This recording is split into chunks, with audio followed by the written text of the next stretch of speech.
So అనలై analyze the continuous beam shown in figure, find the reaction it supports and draw also shear foot diagram and bend moment diagrams అన్నాడు. So మనకి తెలిసిందే continuous beam అంటే more than 2 supports ఉంటాయి, దాన్ని continuous beam అంటాం. So 1 2 3 4 supports ఉన్నాయి ఇక్కడ. So 4 supports లో వన్ సైడ్ ఓవర్ హ్యాంగింగ్ అనేది ఉందండి ఇక్కడ. So one side over hanging ఉంటే ఎలా చేయాలో కూడా మనం ఒకసారి ఒక ప్రాబ్లం కూడా చూసుకున్నాము. సో ఆ టైప్ ప్రాబ్లం ఎలా ఉందో చూద్దాం ఇప్పుడు. ఓకే, సో ఇక్కడ పాయింట్ లోడ్ జస్ట్ మిస్టేక్ వచ్చింది, సరే చూద్దాము. సో ఇలా 2 స్పాన్స్ ఉన్నాయి, మొత్తం 1 2 3 స్పాన్స్ ఉన్నాయి. ఈ 3 స్పాన్స్ లో ఒక స్పాన్ మీద ఎటువంటి లోడింగ్ ఏం లేదండి. ఓకే, ఇక్కడ ఒక 3 కిలో న్యూటన్స్ లోడ్ యాక్ట్ అవుతుందండి ఇక్కడ. సో ఇక్కడ 3 kilo newtons point load act అవుతుంది. So 3 kilo newtons point load act అవుతున్నప్పుడు సో ఇలా ఉంది. సో ఇప్పుడు మనం ఏం చేయాలి, సేమ్ ఫర్ ద స్పాన్ ఇది ఇక్కడ ఏబీకి ఒకసారి, బీసీకి ఒకసారి ఒక క్లిప్రాన్స్ థియరం అప్లై చేద్దాము, అండ్ బీసీసీడీకి ఒకసారి క్లిప్రాన్స్ థియరం అప్లై చేద్దాం. సో ఫస్ట్ ఏబీ స్పాన్ కి యొక్క బెండ్ మూమెంట్ డయాగ్రామ్ ట్రై చేస్తే ఇక్కడ ఎటువంటి లోడింగ్ కండిషన్ లేదు కాబట్టి సో దాని యొక్క ఏరియా బెండ్ మూమెంట్ డయాగ్రామ్ 0 అయిపోతుంది. బట్ ఇక్కడ ఎంఏ 0 అయిపోదు. Okay, moment out A is equal to general గా సింప్లీ సపోర్ట్ ఉంటే 0 అవుతుంది. బట్ ఇక్కడ ఏమవుతుంది, ఇక్కడ 3x1 అనే ఒక మూమెంట్ యాక్ట్ అవుతుంది. సో 3x1 అనే 3 కిలోమీటర్స్ మూమెంట్ అనేది యాక్ట్ అవుతుంది. అండ్ మూమెంట్ అబౌట్ డి అనేది కూడా 0 అవుతుంది, ఎందుకంటే సింప్లీ సపోర్ట్ కాబట్టి 0. అండ్ ఇది కూడా సింప్లీ సపోర్ట్ ఎండ్. బట్ ఇక్కడ ఏంటి, ఒక స్పాన్ ఓవర్ హ్యాంగ్ అయ్యి ఆ ఓవర్ హ్యాంగింగ్ ఒక మూమెంట్ అనేది ఈ మూమెంట్ అబౌట్ ఏ దగ్గర యాక్ట్ అవుతుంది కాబట్టి సో దేర్ఫోర్ 3x1 వచ్చేసి టోటల్ 3 కిలోమీటర్స్. ఇప్పుడు మనం for example for the span ఏబిబిసికి అప్లై చేస్తే సో దీనికి ఇక్కడ ఎటువంటి లోడింగ్ లేదు కాబట్టి ఏ1 x1 ఇవన్నీ కనుక్కోవాల్సిన అవసరం లేదు. దీనికి మాత్రం చేయాల్సింది బీసీకి ఈ యొక్క top point first area bend moment diagram చేయాలి, టాప్ పాయింట్ వస్తుంది. సో జనరల్గా వీడియోలో ఉంటే ఏంటంటే formula WL2/A2. So WL2/A2 so W ఎంత 3 kilo newtons. So length of the span 4 metres. So 4² చేస్తే మనకి 6 కిలో న్యూటన్స్ అనేది వచ్చింది. ఓకే, ఇది ఓన్లీ టాప్ పాయింట్ వచ్చేసింది. మరి దీని యొక్క ఏరియా కావాలంటే area of the BC bend moment diagram కావాలంటే సో జనరల్గా షేప్ పారాబోలా షేప్ ఉంది కాబట్టి మన formula 2/3 of its base into height. So 2/3 of base అంటే 4 metres, height 6 metres. So substitute చేస్తే A2 వాల్యూ వచ్చేసింది. ఓకే, ఇంకా నెక్స్ట్ x2 డిస్టెన్స్. సో ఇటు నుంచి అయినా 2 మీటర్స్ అవుతుంది, ఇటు నుంచి అయినా 2 మీటర్స్, ఎందుకంటే ఈ సెంట్రల్ డిస్టెన్స్ లో b/2 డిస్టెన్స్ లో ఇటైనా ఉంటుంది, ఇటువైపు ఉంటుంది కాబట్టి సో 2 మీటర్స్. సో సబ్స్టిట్యూట్ చేద్దాం. సో ఫస్ట్ వన్ ఎంఏ అంటే ఆల్రెడీ మనం ఫైండ్ అవుట్ చేసాం, 3 kilo Newton's 3 kilo Newton's. And length of the span. So length of the span ఎంత అండి, 3 మీటర్స్ కాబట్టి 3 మీటర్స్ వేసాం. అండ్ I1 ప్లేస్ లో ఇక్కడ ఆల్రెడీ ప్రాబ్లంలో ఇచ్చాడండి. ఈ ఏబీ స్పాన్ యొక్క moment of inertia 2i, BC moment of inertia 3i and CD moment of inertia 2i. So 2i 3i 2i ఇట్లా ఉంది. సో వాటిల్లో సబ్స్టిట్యూట్ చేద్దాం. 2i సో 2 MB అంటే MB అన్నోన్ కాబట్టి అలాగే ఉంటుంది. So length of the span L1 so 3 metres, i అంటే 2i and length of the second span is 4 metres and its moment of inertia is 3i. So therefore ఇక్కడ 4/3i substitute చేయండి. So plus MC అంటే MCA అన్నోనే, ఎందుకంటే intermediate supports ఎప్పుడు కూడా unknown గానే ఉంటాయి. ఎండ్ సపోర్ట్స్ అయితే అది ఫిక్స్డ్ బీమ్ అయితేనేమో ఎంఏ ఎంబీస్ ఉంటాయి, అది ఒకవేళ సింప్లీ సపోర్ట్ ఎండ్ అయితే 0 అయిపోతుంది. So MC into L2/I. So L2 అంటే length of the span second BC span 4 metres and I. Okay, is equal to 6 into so ఇక్కడ అసలు ఎటువంటి బెండ్ మూమెంట్ డయాగ్రామ్ లేదు కాబట్టి 0 ప్లస్ 6 ఇంటూ A2 అంటే ఎంత అంటే 16 metres, 16 metre square. So x2 అంటే 2 మీటర్స్. సో సబ్స్టిట్యూట్ చేసిన తర్వాత L2 అంటే length of the span 4 metres and I2 వచ్చేసి 3i. So 4 into 3i. Okay, substitution చేసి దాన్ని సింప్లిఫికేషన్ చేసుకుంటూ వెళ్తే మనకి ఫైనల్ గా ఈ ఈక్వేషన్ వస్తుంది. ఓకే, నెక్స్ట్ ఇప్పుడు ఏం చేసాం, for the span AB and బీసీకి అయిపోయింది. ఇప్పుడు మనం next moment of 3 Kepler theorem of 3 equation next మనం బీసీసీడీకి అప్లై చేయాలి. సో బీసీసీడీ స్పాన్ బీసీసీడీకి కనుక అప్లై చేస్తే ఇదిగోండి ఇక్కడ డ్రా చేశాను. ఫర్ ద స్పాన్ బీసీసీడీకి అయితే మీకు ఏమవుతుంది, ఇక్కడ area bend moment diagram same అదే ఉంటుంది. సో అదే ఏరియా బెండ్ మూమెంట్ డయాగ్రామ్ ఏదైతే ఉంటుందో కింద ఇంతకుముందు ఫైండ్ అవుట్ చేసిన అదే బెండ్ మూమెంట్ డయాగ్రామ్ అవుతుంది అండ్ x2 కూడా సేమ్ అదే అవుతుంది.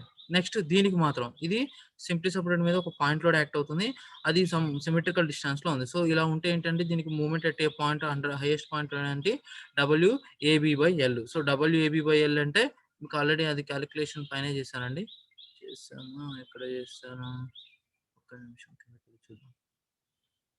సరే చూద్దాం. సో WAB/L కదా.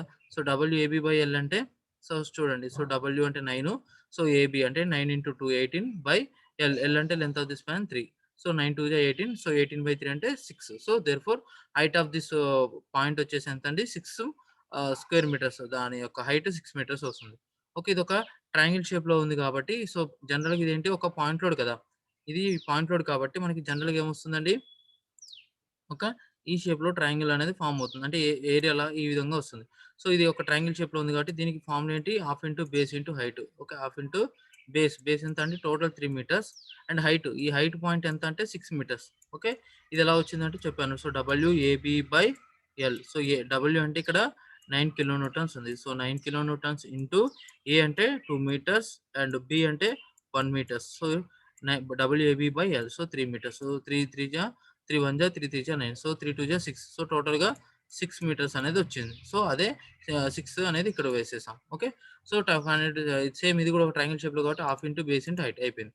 సో, A3 ఫైండ్ ఔట్ చేసాం. మరి X3 ఫైండ్ ఔట్ చేయాలంటే దాని యొక్క ఔటర్ ఎండ్స్ దగ్గర నుంచి మనం ఫైండ్ ఔట్ చేయాలి ఎప్పుడైనా. సో, ఔటర్ ఎండ్స్ అంటే ఇటు ఈ BCCDకి ఏమవుతుందండి? బీసీకి ఏమో ఔటర్ ఎండ్ B అవుతుంది. ఓకే. బీసీకి ఔటర్ ఎండ్ B అవుతుంది. సీడీకి ఏమో ఔటర్ ఎండ్ D అవుతుంది. సో, దేర్‌ఫోర్ సో, మన సెంటర్ డిస్టెన్స్ అనేది ఇటు నుంచి మెజర్ చేయాలి. సో, D నుంచి మెజర్ చేయాలి. సో, మీకు ఆల్రెడీ చెప్పాను. So, length of the span L plus okay. Length of the span plus ఇటు నుంచి అయితేనేమో అది B/3 L ప్లస్ B/3 అదే ఇటు నుంచి అయితే L plus A/3 okay. So, L అంటే ఇక్కడ ఎంత టోటల్‌గా సో, 3 మీటర్స్ ప్లస్ B అంటే ఇటు ఎంత 1 మీటర్ బై 3. సో, దేర్‌ఫోర్ ఎంతండి 4/3. సో, అదే X3. సో, ఆ వాల్యూ ఇక్కడ వేసాం. So, X3 4/3.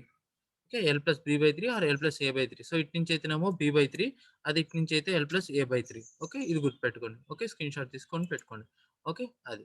సో, నెక్స్ట్ ఇక్కడ నుంచి వచ్చేసరికి మనకి X6 into A2 into X2 by so, ఇవన్నీ మనకి తెలిసిన పారామీటర్సే. సో, సబ్స్టిట్యూషన్ చేయండి. సో, ఎంబీ అంటే ఎంబీ ఇంటూ L2 యొక్క స్పాన్ లెంత్ ఎంత మనకి 4 మీటర్స్ కాబట్టి 4 metres and moment of inertia 3i. So, plus 2 into MC so, L2 by moment of inertia L3 ఈ స్పాన్ యొక్క లెంత్ ఎంత అండి మనకిప్పుడు? సో, ఫైండ్ ఔట్ చేసిన తర్వాత ఈ length span 3 metres and its moment of inertia 2i. So, therefore 3/2i. So, plus MD into L3. So, MD into L3 ఇక్కడ MD ఏమవుతుందండి moment of simply supported ends దగ్గర జనరల్‌గా మూమెంట్ 0 ఉంటుంది కాబట్టి so, 0 into L3 something 0 అయిపోతుంది కాబట్టి ఇక్కడ substitution చేయలేదు. So, 6 into A1 X1 by L1 so, 6 into A2 X2 by A2 అంటే I2 ఇంటూ L2. సో, ఇక్కడ A2 X2 బై సబ్స్టిట్యూట్ చేస్తాం. ఇక్కడ A3 X3 తీసుకుంటాం. ఇలా తీసుకొని దీన్ని ఇంకా సింప్లిఫికేషన్ చేసుకుంటే అగైన్ మనకి సెకండ్ ఈక్వేషన్ వచ్చింది. సో, ఇలా ఇక్కడ మనకి ఎంబీ, ఎంసీ ఒక 2 అన్నౌన్స్ ఉన్నాయి ఈ ఈక్వేషన్‌లో. ఓకే. ఇక్కడ కూడా 2 ఈక్వేషన్ ఇక్కడ కూడా ఈ ఈక్వేషన్‌లో కూడా ఎంబీ, ఎంసీ 2 అన్నౌన్సే ఉన్నాయి. సో, 2 ఈక్వేషన్స్ ఉన్నాయి. సో, 2 అన్నౌన్స్ ఉన్నాయి కాబట్టి ఈజీగా మనం సాల్వ్ చేస్తే వాటి యొక్క ఎంబీ, ఎంసీ వాల్యూస్ వస్తాయి. వన్స్ ఎంబీ, ఎంసీ వాల్యూస్ వచ్చిన తర్వాత ఇక నెక్స్ట్ చాలా ఈజీగా మనం movement about B, movement about C గనుక తీసేసుకొని మనం రియాక్షన్స్ కాలిక్యులేట్ చేస్తే చాలా ఈజీగా మనకి వచ్చేస్తాయి. సో, ఫర్ ఎగ్జాంపుల్ ఒక్కటే చెప్తున్నాను. So, taking movement about B is equal to left side తీసుకున్నాం. అంటే ఇటువైపు పోర్షన్ తీసుకుంటున్నామండి. సో, తీసుకున్నప్పుడు ఏమవుతుంది? సో, ఈ point with respect to this point ఈ ఫోర్స్ ఇంటూ పర్పెండిక్యులర్ డిస్టెన్స్ చేస్తే ఇది క్లాక్ వైస్ అవుతుంది. సో, క్లాక్ వైస్ కాబట్టి positive. So, VA into 3 okay. ఇంకేమన్నా లోడింగ్ కండిషన్ ఏముంది? ఈ స్పాన్ వరకు ఏం లేదు. బట్ ఇక్కడ ఒక పాయింట్ లోడ్ ఉంది. సో, ఆ point load force into up to this point perpendicular distance 4 metres కాబట్టి సో, 3 ఇంటూ 4 మీటర్స్. అయితే ఇది ఏ డైరెక్షన్‌లో రొటేట్ చేస్తే ఏమొస్తుంది ఇది? యాంటీ క్లాక్ వైస్ అవుతుంది కాబట్టి మైనస్. ఓకే. నెక్స్ట్ ఇంకేముందండి ఇక్కడ ఒక మూవ్‌మెంట్ అబౌట్ బి అనేది ఈ డైరెక్షన్‌లో చూపిస్తుంది. So, movement about B already మనం కాలిక్యులేట్ చేసాం. సో, 0.917 సో, ఇందాక క్లాక్ వైస్‌కి పాజిటివ్ తీసుకున్నప్పుడు మూవ్‌మెంట్ అబౌట్ బి కూడా క్లాక్ వైసే కాబట్టి సో, దేర్‌ఫోర్ దీనికి కూడా పాజిటివ్ వస్తుంది. సో, అన్నీ తీసుకొచ్చి ఈక్వల్ టు 0 చేస్తే మీకు ఆటోమేటిక్‌గా రియాక్షన్ అనేది వచ్చేస్తుంది. సో, RA వాల్యూ వస్తుంది. సో, RA కావచ్చు, మీ ఇష్టం VA కావచ్చు ఏదైనా తీసుకోవచ్చు. అదే విధంగా ఒక్కసారి మూవ్‌మెంట్ అబౌట్ సి కూడా బెండ్ మూవ్‌మెంట్ ఎట్ సి చేయొచ్చు. Next bend movement at B కూడా చేయొచ్చు. So, bend movement at C చేస్తే ఫస్ట్ బెటర్‌గా ఉంటుంది. ఎందుకంటే మనకి అక్కడ మధ్యలో ఆర్సీ అనేది అన్నోన్ రాకుండా ఉంటుంది. Okay. So, bend movement at C తీసుకుంటున్నాను. So, bend movement at C తీసుకున్నప్పుడు so, force into perpendicular distance. So, force into perpendicular distance. So, RD into 3 for example with respect to this point దీన్ని movement ఇస్తే ఇదిలా movement వస్తుంది. So, anti clock vice అవుతుంది. So, for example anticlockwise taken as positive తీసుకుంటున్నాను. Okay. So, ఈ ఈక్వేషన్‌లో ఎప్పుడైతే తీసుకున్నా అన్ని యాంటీ క్లాక్ వైస్ ఉన్నాయన్ని పాజిటివ్ తీసుకోండి. ఓకే. ఇంకొక పాయింట్ లోడ్ ఉంది ఇక్కడ. సో, ఆ పాయింట్ లోడ్ ఏంటి? So, something 9 kilo newtons point load ఉంది. సో, ఈ డైరెక్షన్ రొటేట్ చేస్తే force into perpendicular distance 9 into 2 so, ఈ డైరెక్షన్‌లో ఇది రొటేట్ చేస్తే ఏమొస్తుందండి? ఇది క్లాక్ వైస్ కాబట్టి మైనస్. ఓకే. ఇంకేముంది? ఇంకేం లేదు. బట్ ఇక్కడ ఒక ఇట్లో ఒక మూవ్‌మెంట్ అబౌట్ బి అనేది ఇది కూడా ఏం చూపిస్తుంది? యాంటీ క్లాక్ వైస్ కాబట్టి ఇది కూడా ప్లస్ వస్తుంది. సో, మూవ్‌మెంట్ అబౌట్ సి కదా చేసేది. సో, మూవ్‌మెంట్ అబౌట్ సి కాబట్టి మూవ్‌మెంట్ అబౌట్ సి యొక్క వాల్యూ చూసి చేస్తాం. సో, వీడియో వచ్చేసింది. సో, ఆర్ఏ వచ్చేసింది అండ్ ఆర్‌డి వచ్చేసింది. ఇంగా ఆర్‌బి, ఆర్‌సి వాల్యూస్ కూడా కావాలి అంటే సేమ్ ఇదే ప్రాసెస్‌లో మనం మూవ్‌మెంట్ అబౌట్ బి అనేది లెఫ్ట్ అండ్ రైట్ అలా చేసుకుంటూ వెళ్తే మీకు వచ్చేస్తాయి. అయితే సో, జాగ్రత్తగా చూసేటప్పుడు సపోజ్ మూవ్‌మెంట్ అబౌట్ సి గాని, మూవ్‌మెంట్ అబౌట్ ఏ తీసుకున్నప్పుడు ఇక్కడ బి పాయింట్ దగ్గర ఇటు నుంచి ఒక ఎంబీ వాల్యూ వస్తుంది. మళ్ళీ జాగ్రత్తగా వినండి. మూవ్‌మెంట్ అబౌట్ ఏ కానీ, మూవ్‌మెంట్ అబౌట్ సి కానీ తీసుకున్నప్పుడు ఏమవుతుందంటే, సో, ఈ ఎంబీ దగ్గర ఏమవుతాయంటే, ఇటువైపు ఒక మూవ్‌మెంట్ ఉంటుంది. ఇటువైపు ఒక మూవ్‌మెంట్ ఉంటుంది. సో, ఇది ఈ క్లాక్ వైస్ ఏమో పాజిటివ్ ఫర్ ఎగ్జాంపుల్ అనుకుంటే, ఇది యాంటీ క్లాక్ వైస్ మైనస్ అనుకుంటే, సో, ఒకసారి ప్లస్, ఒక మైనస్ అయిపోయి ఆటోమేటిక్‌గా ఫైనల్‌గా 0 అయిపోతుంది కాబట్టి, సో, మూవ్‌మెంట్ అబౌట్ ఏ గాని, సి గాని తీసుకున్నప్పుడు ఏంటంటే, జనరల్‌గా మూవ్‌మెంట్ అబౌట్ బి వాల్యూ అనేది అక్కడ కనిపించదు. కొంతమంది కొన్ని కొన్ని చోట్ల వేసుంటాం. లేదా కొన్ని చోట్ల అంత పర్టిక్యులర్‌గా వేసుకోకపోయొచ్చు. అట్లా సో, చేస్తే summation upward force equal downward force చేస్తే మనకి రియాక్షన్స్ వస్తాయి. సో, వన్స్ ఒకసారి reactions and bend move diagrams ఎలా డ్రా చేయాలో చూద్దాం. సో, ఫస్ట్ ఒకసారి చూద్దాం. సో, ఫస్ట్ ఇనీషియల్‌గా ఒక జీరో స్పాన్ అంటే ఒక బేస్ హారిజాంటల్ లైన్ డ్రా చేసుకోవాలి. So, according to simply supported diagrams ద్వారా మనకొచ్చినటువంటి బెండ్ మూవ్ డయాగ్రామ్స్ ఏవైతే ఉన్నాయో అవి డ్రా చేసుకోవాలి. వన్స్ అవి కన్‌స్ట్రక్షన్ అయిపోయిన తర్వాత next according to continuous beam ప్రకారం మనం మనం తీసుకున్నటువంటి ఏదైతే ఉందో సో, అది తీసుకొని చేయాలి. సో, అదేంటంటే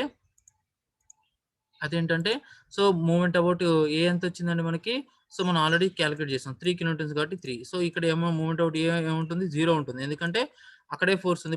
పర్పెండిక్యులర్ డిస్టెన్స్ ఉందా? లేదు కాబట్టి 0 అవుతుంది. సో, ఈ రెండిటిని జాయిన్ చేయండి. Okay. Next movement about B ఏమొచ్చింది? 0.917 వచ్చింది. సో, 0.917 కాబట్టి హాగింగ్ మూవ్‌మెంట్స్ కాబట్టి మైనస్‌లో ఉంటాయి కాబట్టి పైన ఇవి 2 జాయిన్ చేయాలి. నెక్స్ట్ మూవ్‌మెంట్ అబౌట్ సి ఎంతొచ్చింది? 4.725. సో, ఇది 0.9 ఇది 3. సో, దీనికంటే కాస్త ఎక్కువ ఉండాలి కాబట్టి ఇట్లా డ్రా చేయండి. ఓకే. నెక్స్ట్ ఇంక మూవ్‌మెంట్ ఆఫ్ డి ఏమన్నా ఉందా? సో, 0 కాబట్టి 0. ఇదా మనకి నెట్ డయాగ్రామ్స్. ఇక్కడ యాక్చువల్లీ ఇందాక ఇక్కడ ఆహ్, bend move diagram due to positive bend move diagram due to UDL ఉంది. అండ్ ఫిక్స్డ్ ఎండ్ మూవ్‌మెంట్స్ వల్ల వచ్చినటువంటి మూవ్‌మెంట్ డయాగ్రామ్. సో, 2 ఓవర్‌లాప్ అయిపోయి 0 అయిపోయి మనకి ఇక్కడ ఎంప్టీగా చూపిస్తామనమాట. ఓకే. ఇలా మనం బెండ్ మూవ్ డయాగ్రామ్ డ్రా చేస్తాం. Once bend move diagram draw చేసిన తర్వాత ఇక shear force diagram, bend move diagram ఎలా కూడా మీకు చూపిస్తాను ఫస్ట్. సో, ఫస్ట్ ఏం చేయాలంటే ఒక బేస్ లైన్ డ్రా చేసుకోవాలి ఫస్ట్ ఇనీషియల్‌గా. ఆ బేస్ లైన్ ఎప్పుడైనా సరే ఒక స్ట్రెయిట్ లైన్ డ్రా చేసుకుంటాం. సో, డ్రా చేసుకున్న తర్వాత పాజిటివ్ వాల్యూస్ వస్తే పైకి, నెగెటివ్ వాల్యూస్ వస్తే కిందకి నోట్ చేసుకుంటాం. ఫస్ట్ లెఫ్ట్ సైడ్ నుంచి వెళ్దాం. సో, లెఫ్ట్ సైడ్ నుంచి చూస్తే వీడీ వాల్యూ 4.425 వచ్చింది. So, right side upward force ఎప్పుడైనా సరే మనం ఏం చేస్తామండి నెగెటివ్ తీసుకుంటాం కాబట్టి 4.425 ఈ పాయింట్ దగ్గర వచ్చింది. Okay. Up to A point వరకు ఎటువంటి లోడ్ లేదు కాబట్టి అక్కడి వరకు కాన్స్టాంట్ ఉంది. బట్ ఇక్కడికొచ్చిన తర్వాత ఏమైంది ఈ పాయింట్ దగ్గర ఎగ్జాక్ట్‌గా అలాంగ్ ద డైరెక్షన్‌లో ఒక 9 కిలోన్యూటన్స్ ఒక డౌన్‌వర్డ్ లోడ్ అయింది. సో, ఇదేమో అప్‌వర్డ్ నెగెటివ్, డౌన్‌వర్డ్ పాజిటివ్ కాబట్టి అందులోంచి తీసేస్తే మనకి 575 అనే పాయింట్ లోడ్ 575 పాజిటివ్ వచ్చింది. సో, అలా పైకెళ్తాం. మళ్ళీ కంటిన్యూయస్‌గా ఎటువంటి లోడ్ లేనప్పుడు అక్కడి వరకు కాన్స్టాంట్‌గా ఉంటాం. మళ్ళీ ఇక్కడికొచ్చిన తర్వాత మనకేమవుతుంది ఇక్కడ అప్‌వర్డ్ డైరెక్షన్‌లో ఒక ఆర్‌సీ వాల్యూ ఉంది. సో, ఆ ఆర్‌సీ వాల్యూ నుంచి తీసేస్తే ఏమొస్తుందంటే మనకి ఇక్కడ దీని వాల్యూ మైనస్ ఎక్కువగా ఉంటుంది. అంటే upward force minus, downward force positive కాబట్టి ఇది -11.5 ఇదేమో ప్లస్ 4.575. సో, ఆటోమేటిక్‌గా మైనస్‌లో వస్తుంది. -6 సంథింగ్ వస్తుంది కాబట్టి సో, ఇక్కడి నుంచి వాల్యూ డైరెక్ట్‌గా కిందకొచ్చేస్తుంది. ఆ తర్వాత నెక్స్ట్ పాయింట్ లోడ్ అంతా ఇక్కడంతా మధ్యలో యూడీఎల్ ఉంది. ఇక్కడ ఎక్కడ కాకుండా డైరెక్ట్‌గా ఎండ్ పాయింట్ దగ్గర చూస్తే మనకి డైరెక్ట్‌గా మనకి బెండ్ మూవ్ డయాగ్రామ్ ఇలా వచ్చేసింది. మళ్ళీ అగైన్ ఇక్కడితో పాటు ఇక్కడ ఒక పాయింట్ లోడ్ కూడా ఉంది కాబట్టి దాన్ని కూడా కన్సిడర్ చేసుకుంటే మళ్ళీ బెండ్ మూవ్ డయాగ్రామ్ ఇదే పాయింట్ దగ్గర తగ్గిపోతుంది. సో, ఫైనల్‌గా మళ్ళీ ఎటువంటి పాయింట్ లోడ్ లేనంత వరకు కాన్స్టాంట్‌గా ఉంటుంది. మళ్ళీ ఎక్కడైతే పాయింట్ లోడ్ వచ్చిందో అక్కడ చేంజ్ అవుతుంది. మళ్ళీ కంటిన్యూషన్ అట్లా అవుతుంది. ఫైనల్‌గా ఈ విధంగా మనం బెండ్ మూవ్ డయాగ్రామ్ అనేది డ్రా చేస్తూ వస్తాం. Okay. So, this is about continuous beam with wearing movement of inertia model type problem.